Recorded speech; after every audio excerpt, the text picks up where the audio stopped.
Now, Easter, of course, is a choco-holic's dream. For those with a sweet tooth like myself, the options are endless, from candy-coated chocolate eggs to marshmallow delights and buttery hot cross buns. But the overindulgence of sugary foods can be bad for your health. This, I would imagine, you should know. But to discuss it further, I'm joined by Dietitian Cally Frost. A very good afternoon to you, Cally, and thank you so much for your time. So I can wipe out a 24-piece slab of chocolate like it's nothing. What then is too much? Hi, Morena. Thanks for having me today. Just talking generally about Easter and the overindulgence with Easter eggs and food and alcohol and whatnot, I think it's so important for us to be mindful, first of all, sugar in general we do need to restrict, just because sugar has the ability to cause a lot of inflammation in our gut. Inflammation can lead to diseases such as diabetes, heart disease, cancers, as well as destroying it.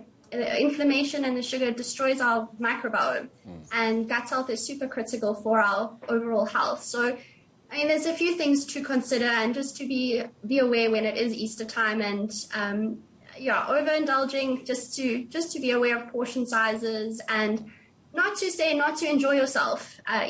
Easter is a time with family and celebrations, and with that, sometimes there does tend to be too much food at the table and too much Easter eggs and all of the yummy things that come with Easter time. But really just to be aware and to enjoy yourself, but just be mindful.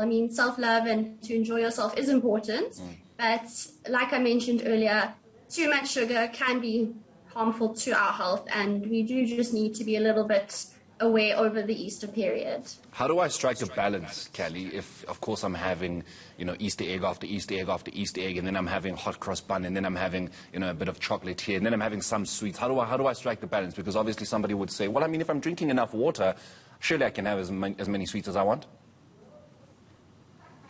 So I suppose it's also just trying to not be completely out of routine like that you would normally be in during the week. So if you try to continue to move your body over the Easter period, so just to try get out, move, exercise if you want to, or if you do normally, to try keep as much of your normal routine as possible. Obviously still trying to eat your balanced meals in and around the Easter eggs and everything else that comes with Easter, but I think the most important thing is to be mindful. So if you are overindulging, just try to move your body a little bit, to try to include the healthy alternatives as well as far as possible. I suppose just be aware and like I've said before, just mindful towards it all. I know that this is obviously more focused on Easter and all the treats that we have over Easter, but just speak to me about just sugary foods in general. That it's not necessarily that they're bad, it's just that you need to not overindulge. How important is it to have sugary foods in your diet? So, like I mentioned earlier, sugar in foods can be harmful. Like I mentioned earlier, just in terms of gut health, our gut health is super critical for our general health, and too much sugar in the diet can damage that microbiome in our guts, which can be harmful to us. So generally speaking, in day-to-day lives, sugar should be restricted. And when I'm talking sugar, I'm talking processed foods, fizzy cold drinks, chocolate, sweeties, not talking about the sugar that we find in whole wheat bread and rice, because obviously all of those carbs are broken down into glucose, and that is beneficial for us. We need that sugar it's the main fuel source for our brain. We need it for day-to-day, for our bodies, for our organs, muscles to move, to think. So those sugars from those types of food sources are important for us, but the refined sugars and the high content of sugars found in fizzy cold drinks and whatnot, we do need to be aware, because it's not only the sugar, the calories associated with those very high sugar foods can also be harmful to us. And just before I let you go, Cally, obviously there are a lot of kids that just get really hyper when they have some sugar, but then of course sometimes you don't know how much sugar can activate that hyperactivity. How then do you deal with a child who, as soon as they get sugar in their system, they're bouncing off the walls?